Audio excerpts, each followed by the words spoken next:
पहा नवीन एपिसोड्स एकदम add free.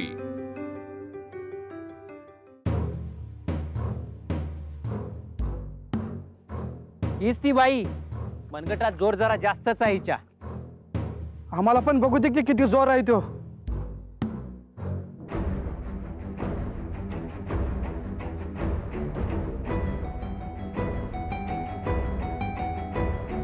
आनंदी, तू एकटी नाहीयेस, मी आहे तुझ्या बरोबर।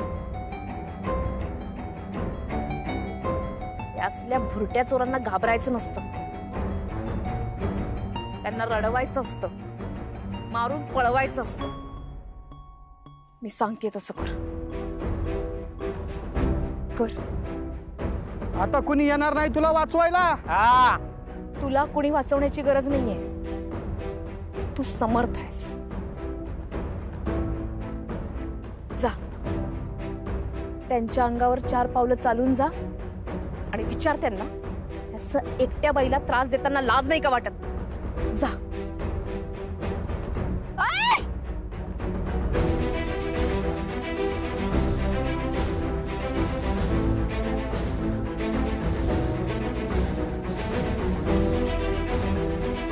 एकट्या बाईला त्रास द्यायला लाज नाही वाटत? आत्ताच्या आत्ता निघा, नाही तर महागात पडेल। निघा। वाह,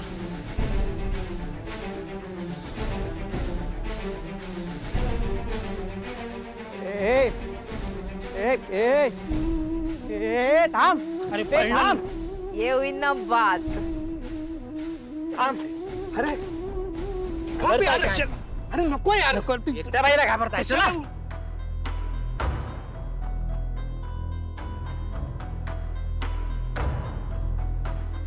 आनंदी, तुझ्या हातात हत्यार आहे, चला।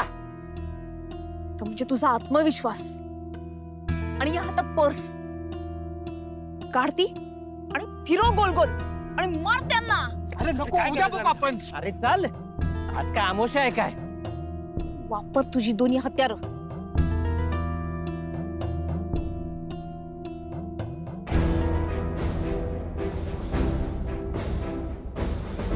जा।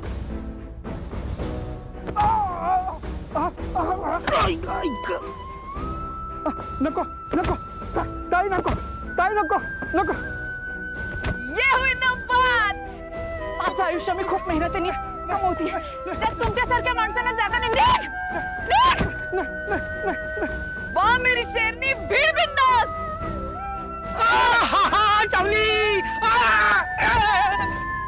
आनंदी, तो मागे राहिला, त्याला पण बघ। मी नाही सोडणार माझी पर्स।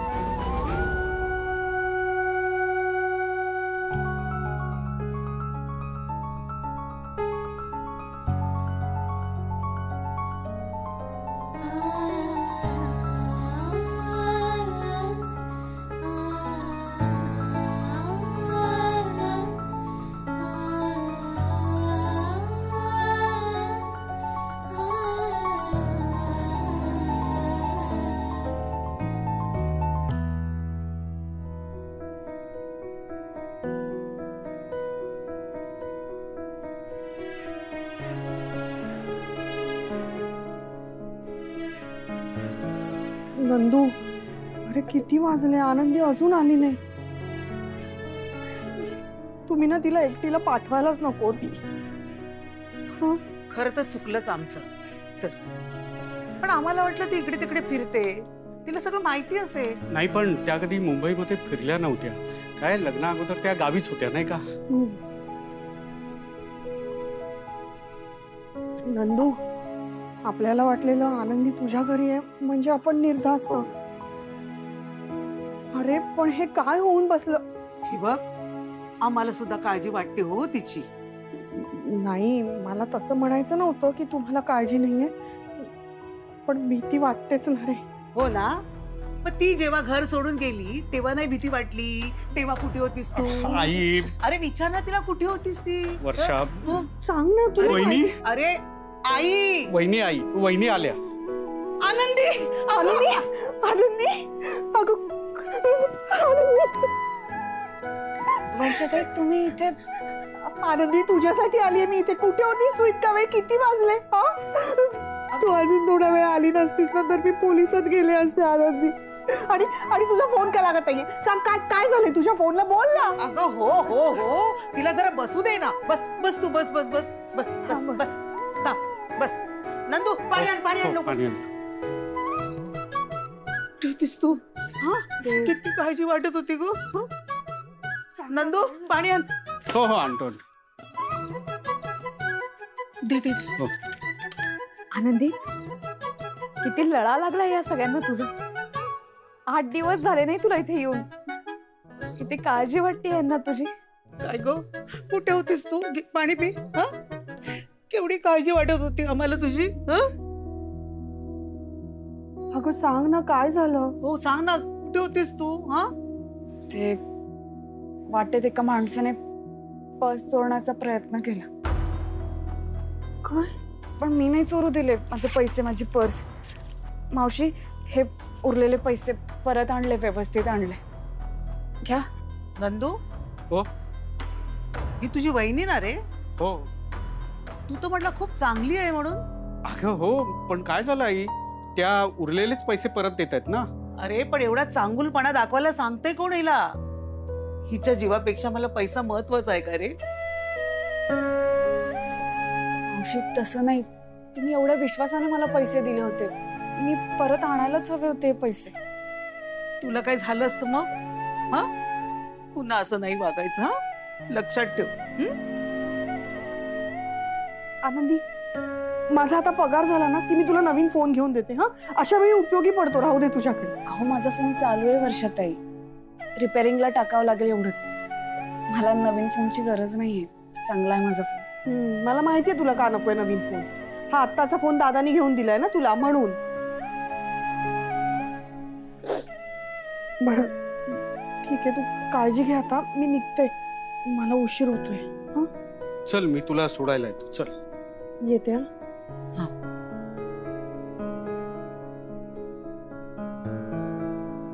नंदू, मी जाते माझी. तू इथे थांबणं गरजेचं आहे. माझी वहिनी आहे तुझ्याकडे. तुला आता तिला जपायला हवं. कळतंय का? हो, बाहेर सोडायला येतो. आई येतो.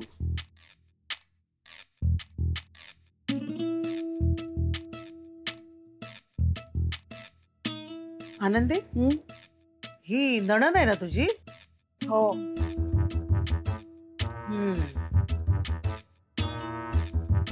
म्हणजे हीच नंदूच्या कॉलेजची मैत्रीण.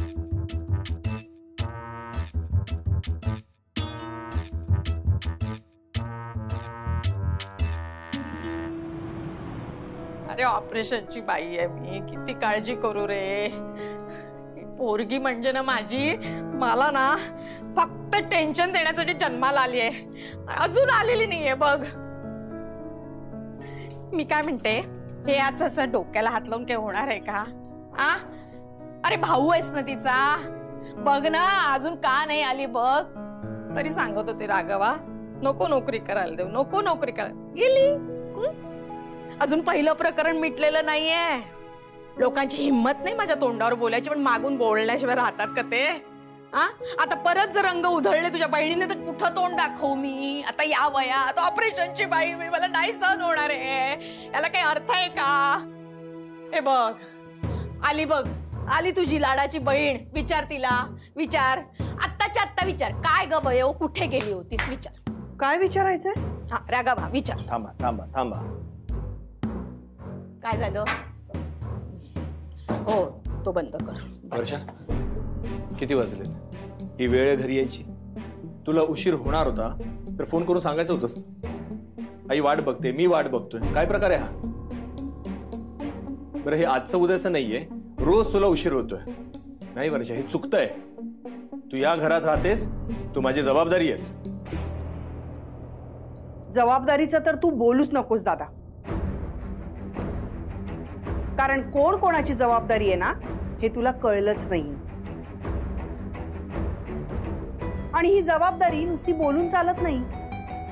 एखाद्या माणसाची जबाबदारी आपण घेतली ना की ती आयुष्यभर निभवावी लागते. आणि आई, मी मजा मारायला गेले नव्हते. मी माझी जबाबदारी पूर्ण करून आली. जी जबाबदारी तू पूर्ण करू शकला नाहीस. अगं बाई, कसं तोंडवर करून फडाफडा बोलून गेली राघवा तुला.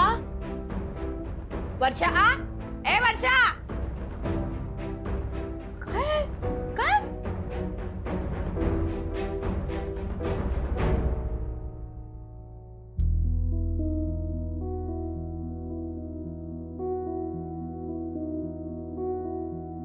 आनंदी,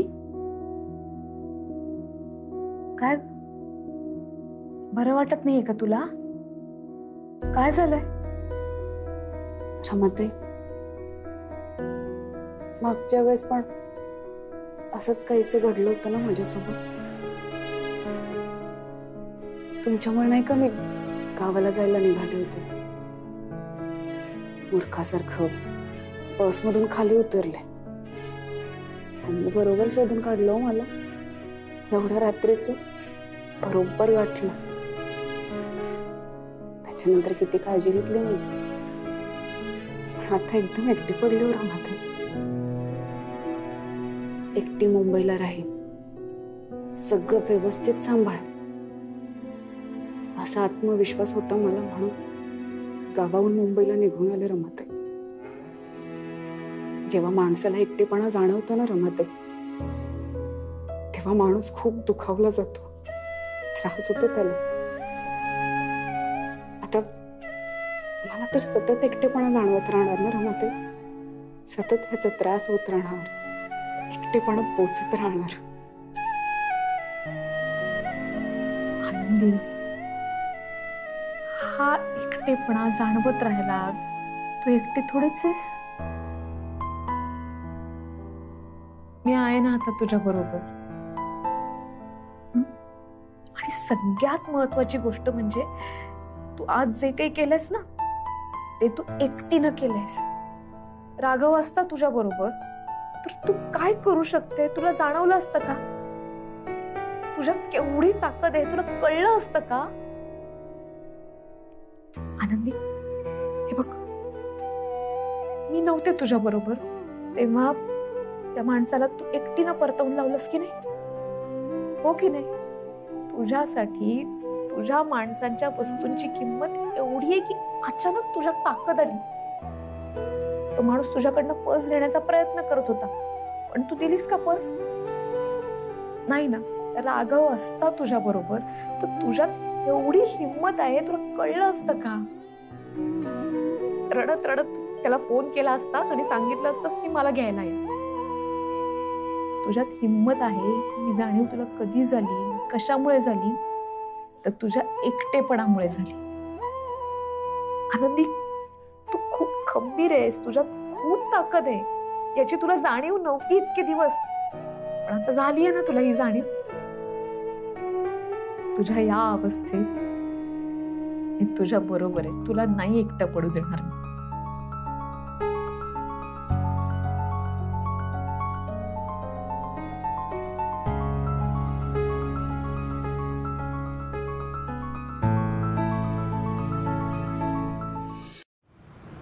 ये ये, हा आतमध्ये ये. हा, येऊ दे येऊ दे.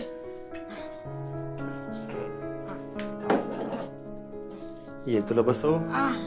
नाही नाही, बस तू बस, तू बस, मला तुझ्याशी बोलायचंय. तू बस. काय झालं? काल बघितलंस ना वर्षा कशी बोलली. फडाफडा तोंडावर बोलून गेली. काय म्हणाली ती राघवा? काय तर म्हणे तुला तुझी जबाबदारी कळत नाही, तुला म्हणाली. आणि म्हणे मी माझी जबाबदारी पार पाडली. कुठली जबाबदारी? राघव, ती असं का बोलली असेल रे? म्हणजे बहिणीनं जबाबदारी पार पाडली जी भावाला माहित नाहीये. म्हणजे राघवा तिनं स्वतःसाठी मुलगा शोधलाय. आई, जी जबाबदारी तू करायला पाहिजे होती, पार पाडायला पाहिजे होती, ती तिने पार पाडली असं तिचं म्हणणं आहे. तिने मुलगा शोधलाय. देवा, काय करायचं? असं नको व्हायला. का नको व्हायला सांगते मी. अरे तिला नाही कळत आहे, परत कुठला तरी फालतू माणूस पसंत करून बसेल आणि मग आपल्या डोक्यावर भार. लोक काय म्हणतील रे? लोक म्हणतील या भावाला आणि आईला काळजीच नाही. असं झालं असेल तर नको नको. मला अजून कळत नाही नेमकं काय, म्हणजे तिच्या कालच्या बोलण्यावर मला कळत नाही. तर मी तुला सांगते, मला एक आयडिया सुचली आहे. ते कपाट उघड आणि बघ त्याच्यामध्ये कशाला? काहीतरी असं सापडेल आपल्याला की ज्यातून या सगळ्या गोष्टीचा उलगडा होईल. म्हणजे नेमकं तिला काय म्हणायचंय. काय सापडणार आहे असं? सापडेल ना. म्हणजे आता काय हल्ली मुलं मुली मैत्री करतात एकमेकांसोबत, तर ते मुलं मुलींना देतात ना काय डोक्याच्या पिनाच म्हण, फुलंच म्हण, नवीन कपडे किंवा ते खेळणं गुबगुबीत बाहुलं देतात, ते टेडी का फेडी म्हणतात त्याला. तसं काही सापडतंय का बघ ना. म्हणजे कसं आपल्याला नेमकं कळेल की खरंच तिचं काहीतरी चालू आहे बाबा बाहेर. आई, ती इथे नसताना तिच्या कपाटाला हात लावणं मला चुकीचं वाटतंय. नाही वाटत बरोबर, मला माहितीये, पण मी सांगते ना बाबा, मी काळजीने सांगते तुला. मला टेन्शन आलंय राघवा. बघ बघ बघ, मी नाही जाऊ शकत तिकडे. तू जा, माझं कपाट शोध.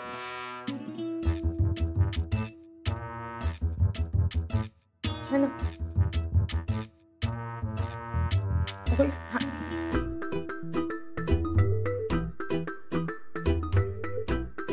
बघ बघ.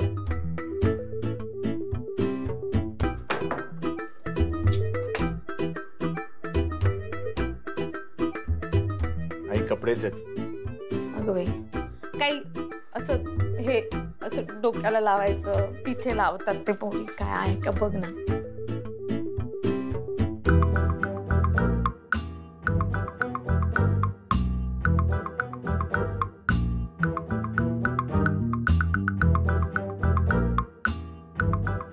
आई, कुठे काहीच नाहीये.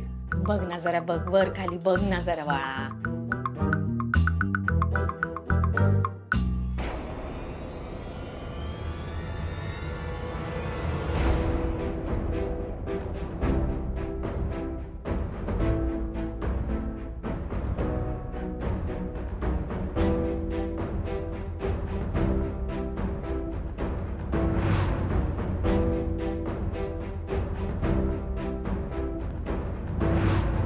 हा मोदक, ऑफिसमध्ये राणेकडे आलेला मातीचा उंदीर आणि हा मोदक, हे सगळं आनंदीने बनवल्यासारखं का वाटतं मला? की हे खरंच आनंदीनेच बनवलंय?